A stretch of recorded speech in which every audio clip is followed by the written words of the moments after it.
Now that's an adventure.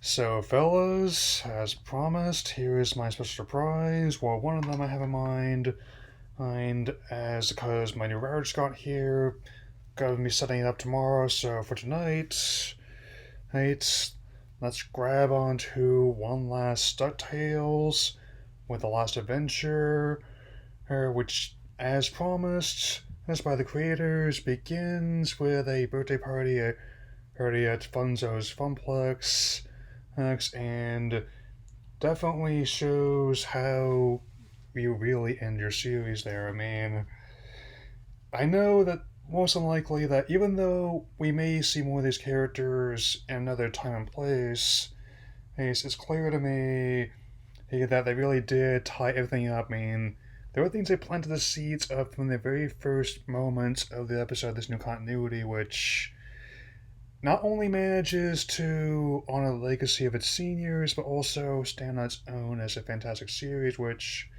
is definitely key when you're relaunching any property. I mean, that a lot of people have a lot of affection for. Not only does it play with a lot of material from the original show and even some of the classic comics it had back in the day, an honoring legacy of those, it manages to stand on its own as fantastic material in its own right, which is basically key for any adaptation reboot. I mean, if it can't do that, then what? How do you think about that? And definitely the animation was just absolutely fantastic, and it works a different way than the finale to the OG series did.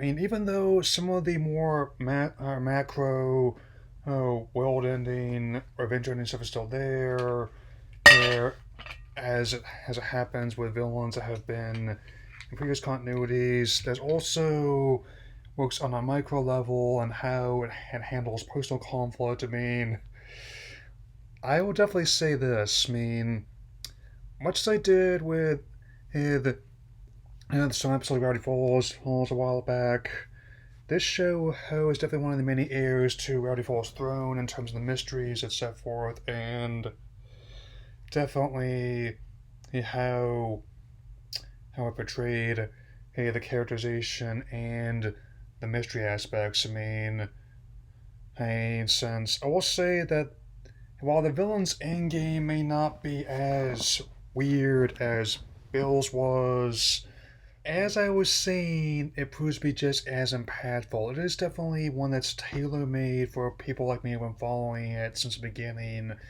when it launched in 2017, and the last season definitely helped me through the whole how shaky that last entire year was. I mean, like it has a lot of people. I mean, all sense.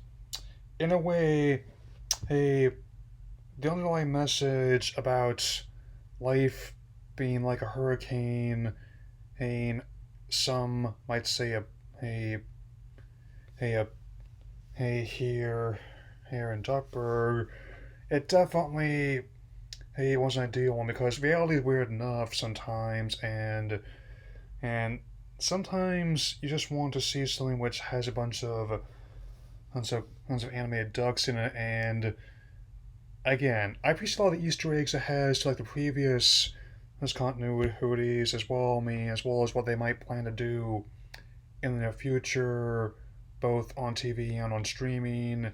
Example, they already set up the Darkwing Duck spinoff and off reviving last year's Disney Plus, and given how many further callbacks in that one, even taking a jab at the infamous bonkers. I'm still working on my Disney Plus whole video on that, so don't worry about it. But in a way, back with the original one, like I was saying, that was also a good example of having like an on-screen interconnected fictional universe well before they bought out Marvel or Lucasfilm, and I guess now Fox as well. If you wanna go down that road, and that's definitely how I like that. Like how not just was coming with new ideas, but has out of whole cloth, but also implementing existing ones in new and unique ways. In a sense, that's definitely It's something I've been wanting to get across my other videos, as well as not just ones I've already put out, but also ones I'm planning, and doing this for nearly 10 years myself. It's definitely been a lot of change, but in a way, I'm actually kind of glad I'm able to share things with you all like this. I mean, there's gonna be one of a few ones I want to have out just so I can before I gonna be going out to Newport or at this weekend. I mean, so but I want to have at least three other vids ready to go so I can just upload them and have them scheduled, be ready for so I won't interfere. And here was spending time with my family. Spring is coming, so it's just consider this like a little bit of brief sabbatical before or the spring equinox. So because I think a lot of us need it in a way. But whatever the case might be, this is was a fantastic series and definitely a perfect finale towards it, and got to have experienced it. So that'll be all for now. Later. Woohoo! Hmm.